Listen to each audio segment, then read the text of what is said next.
जम्मू श्रीनगर कौमी शाहराह पर ट्रैफिक नकलो हरकत बंद कर दी गई है और रामबन जिले के डिगडोल इलाके के नज़दीक भारी लैंडस्लाइड के सबब इंतज़ामिया ने कौमी शाहराह को फिलहाल बंद कर दिया है और इसकी वजह से लोगों को परेशानियों का सामना करना पड़ रहा है। बहुत से मुसाफिर रास्ते में दरमानदा हो गए हैं। तकरीबन 1500 गाड़ियां रास्ते में फंसी हुई हैं और इस बार फिर एक बार पाकिस्तान ने फायरबंदी की खिलाफ वर्जी की है। जी हां, पुंछ जिले में मोर्टार दागे हैं और गोलीबारी की है। पुंछ जिले के किरनी शाहपुर सेक्टर में लगभग सुबह 4:30 पर गोलीबारी शुरू की, जो सुबह 6 बजे तक जारी रही। हालांकि हिंदुस्तानी फौज ने भी पाकिस्तानी फायरिंग का भरपूर जवाब दिया। पाकिस्तान ने इस गोलीबारी में शहरियों को भी निशाना बनाया। एक तरफ जम्मू कश्मीर की साबिक वजीर आला महबूबा मुफ्ती ने रमज़ान के मुक़द्दस महीने का हवाला देकर फायरबंदी की अपील की है, लेकिन पाकिस्तान अपनी हरकत से बाज नहीं आ रहा है। पाकिस्तान ने आज कस्बा, किरनी, मंधार और गाँव में गोलीबारी की।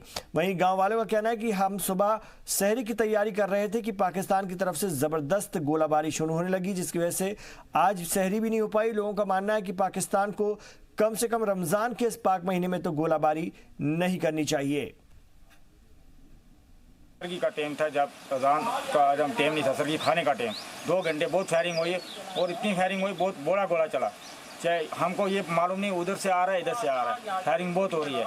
तो हमको सर्दी खाने की तकलीफ हो रही थी। मैं कुरान पाक पढ़ा, उसके बाद सर्दी खाया, फिर फायरिंग चाह रही थी और कड़ी कड़ी उठ कर जाऊँगा कुरान पाक, उसके बाद जाऊँगा बच्चे को गोला लग सी पीछा करना, बहुत फायरिंग चाह रही है। 4 बजे बहुत फायरिंग हुई और फायरिंग में बहुत खतरा था और पाकिस्तान ने भी बहुत बड़े फायर किए, तो हम हमारे पे ये नुकसान डालता चाहते हैं।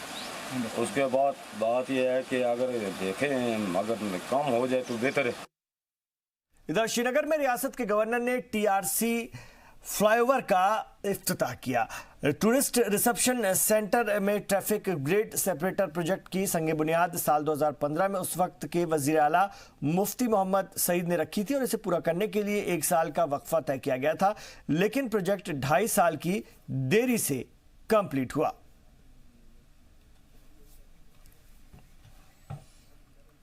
इधर जम्मू के सांबा सेक्टर में आज सरहद के पास तैनात सिक्योरिटी फोर्सेस के जवानों ने एक पाकिस्तानी दरअंदाज को गिरफ्तार किया। इस दरअंदाज की पहचान मोहम्मद अफजल वल्द लियाकत अली के तौर पर हुई है, जो कि निहार जिला नारोवाल पाकिस्तान का रहने वाला है। दरअंदाज के पास से 2 मोबाइल फोन और कुछ शिनाख्ती कार्ड भी मिले हैं। सिक्योरिटी फोर्सेस ने इस दरअंदाज को पुलिस के हवाले कर दिया है और पुलिस ने जांच पड़ताल शुरू कर दी है।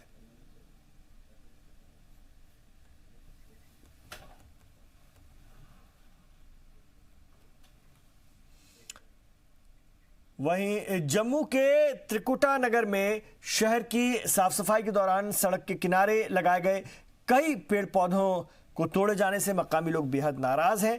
उनका कहना है कि सड़क के किनारे इन पेड़ पौधों को आलूदगी से राहत और माहौलियात की बेहतरी के लिए लगाया गया था, लेकिन अब कुछ वक्त पहले इस नहर की सफाई की गई जब, तो कुछ पेड़ पौधों को काट दिया गया और कुछ पेड़ों के आसपास लगे जंगलों को भी पूरी तरह से खत्म कर दिया गया। मकामी लोगों का कहना है कि इरिगेशन महकमे ने तब यकीन दिलाया था कि जल्द नए पेड़ लगाए जाएंगे और तोड़े गए जंगलों को भी ठीक किया जाएगा, लेकिन आज तक महकमा कुछ नहीं कर पाया।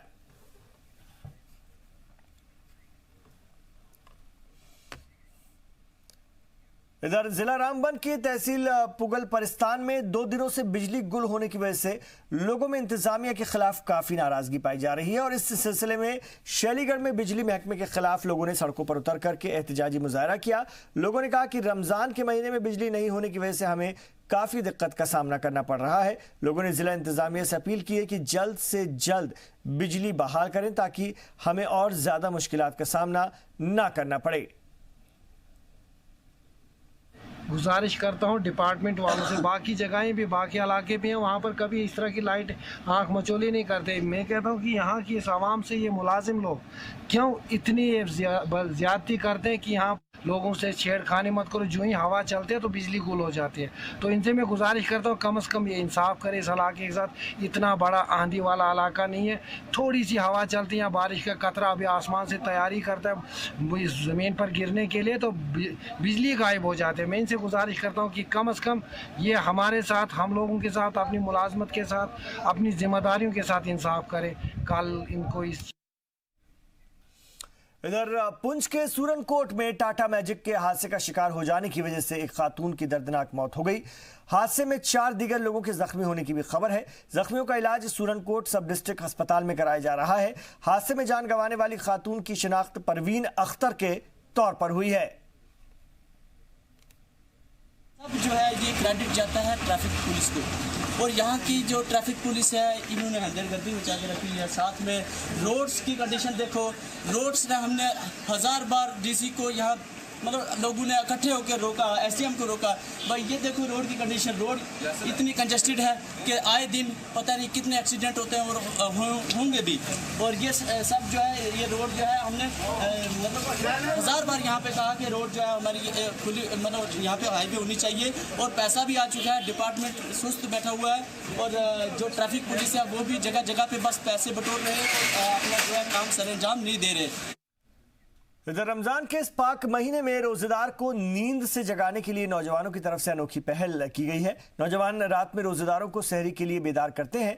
पुंछ में रोजेदारों को नींद से जगाने के लिए नौजवानों की एक टोली देर रात को पुंछ की हर गली और हर मोहल्ले में फेरी निकालते हैं, और इस दौरान नात ख्वानी और तकबीर के जरिए रोजेदारों को सहरी के लिए बेदार किया जाता है, ताकि कोई भी रोजेदार सहरी खाने से ना रहे। वहीं रोजा रखने वालों को नौजवानों की ये कोशिश काफी पसंद आ रही है। ये माह मुबारक रमज़ान का महीना, फर्स्ट रोज़े से हम यहाँ मंडली स्टार्ट कर देते हैं अपनी। सुबह 2:30 बजे, रात को 2:30 बजे निकलते हैं हम, हर मोहल्ले में जाते हैं, कवाली नाज खान बोलते रहते हैं। सब ये लड़के हमारे साथ हैं। रमज़ान में महीने में पहले दिन हम सब इकट्ठे होके इसकी तैयारी करते हैं, कैसे निकालना है, क्या करना है, तो हमको सवाब भी मिलता है इसका। तो इंशाल्लाह आने वाले वक्त जो है वहाँ भी हम निकालते रहेंगे इसको इंशाल्लाह। तो पिछले 50-60 साल से ये प्रोग्राम चल रहा है। और हंसी वादियों से घिरी मशहूर डल झील की खूबसूरती का लुत्फ अब आप और आराम से उठा सकेंगे, क्योंकि अब सरकार की जानिब से वहां पर व्यू पॉइंट बनाए जा रहे हैं। ये रिपोर्ट देखिए।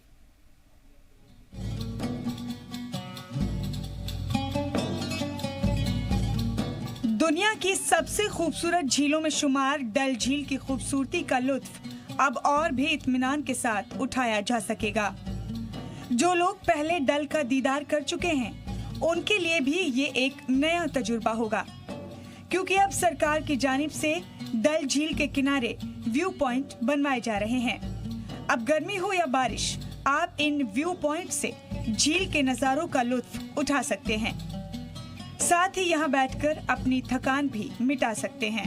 मुंबई में हो, बाकी जगह जितनी भी स्टेटें हैं, व्यू पॉइंट से यहाँ टूरिस्ट दूर दूर से आते हैं। इससे पहले जो यहाँ पे था ना, ये खाली प्लेटफॉर्म बना हुआ था, इन्होंने इसलिए कनोपी छत वगैरह, क्योंकि कभी बारिश होती है और कोई, तो उनको बैठने के लिए अच्छा यहाँ पे मौका मिलता है, फोटो वगैरह करते हैं। काफ़ी अच्छा कदम है टूरिज्म के लिए। ये बहुत सी राहत है। कोई पैदल चलता है, थक जाता है, तो एक तो वो रेस्ट करता वहाँ पे, और दूसरी बात ये है कि और ये जो फोटोग्राफी है, बैकग्राउंड है इसका, जो व्यू है डल लेक का, वो बहुत ही अच्छा है। इस वजह से ये व्यू पॉइंट बन रहे हैं ताकि टूरिस्ट आए। सीज़न होगा कि जैसे कि बैकग्राउंड है, फ़ोटोग्राफ ले सकता है, तो रेस्ट कर सकता है, चलने फिरने में आसानी हो।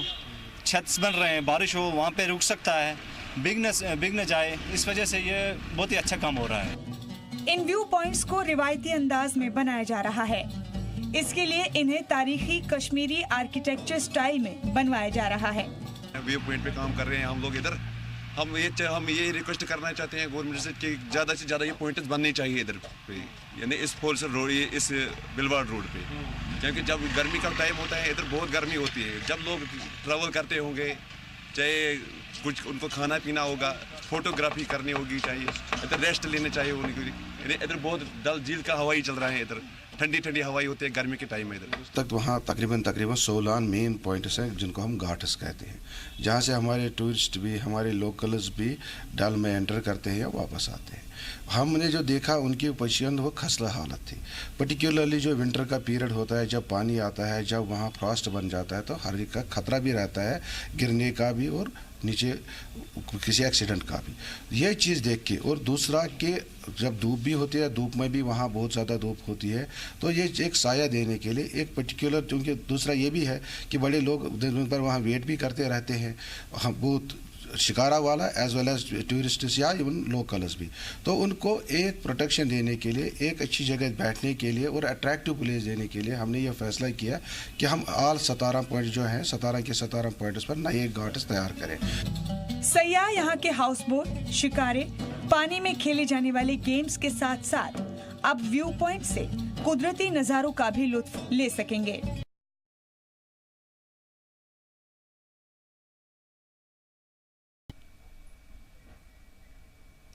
रमज़ान एक ऐसा बाबरकत महीना है जिसमें सभी मुसलमान रोज़ा रखते हैं और ज़्यादा से ज़्यादा सवाब हासिल करने की कोशिश करते हैं। जहाँ एक तरफ रोज़ेदार बाज़ारों में अलग अलग किस्म के सामान ख़रीदने में मसरूफ़ हैं, तो वहीं दूसरी जानिब दारुल उलूम के बच्चों को कोई सहूलत मैसर नहीं है, जिससे कि बच्चे मायूस हैं।